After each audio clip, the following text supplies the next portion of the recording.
колко по-голяма седянката, колко остава. Дай Боже! Ида, бейки, мамо, я виж какви хубави жени идат. Добър вечер, Стрино! Добър вечер! Добре сте ми дошли! Добре сме те заварили. Ей, тъй бързах то от горния край, докато шътам на животни къща. Абе, то не знаеш на село и земейлете си работа. Ама аз я и пооставих да ти кажа, защото седянката ни е за отърването. Ще чуя някоя клюка, ще видя някоя какво работи. Пък може и модел да взема от нещо. Че зато и позарязах е работата, ама то утре ще я доизкарам. Стягай там, тъчи, плети, защото и ти дъщеря имаш. Да. Да стягаш. Ами ще стягам, какво да Аз правя? и бързах. То пък тази вечер тати пак се запиле на кръчмата и аз пак трябваше да шатам.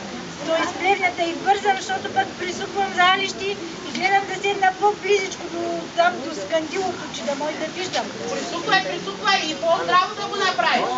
Я да поседнем, па да седнат годижарите, нали мома има? Да, бе, да. Седай.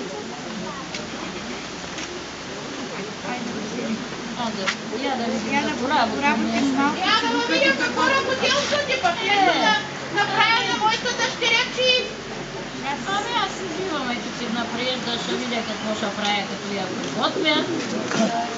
Аз не ти казвам, алищи ще дадем и присуквам за алищи.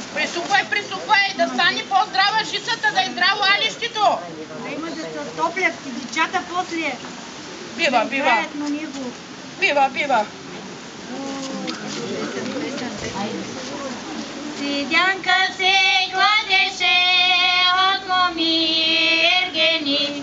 Седянка се кладеше от моми ергени. Всички моми дойдоха, моето любе го няма. Всички моми дойдоха, моето любе го няма. То пък може и да доди да ти кажа. Додат.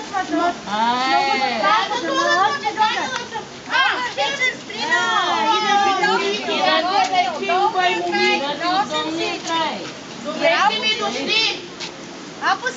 Поседнете. Я седнете тук да чуем и кой какво. О, Янке!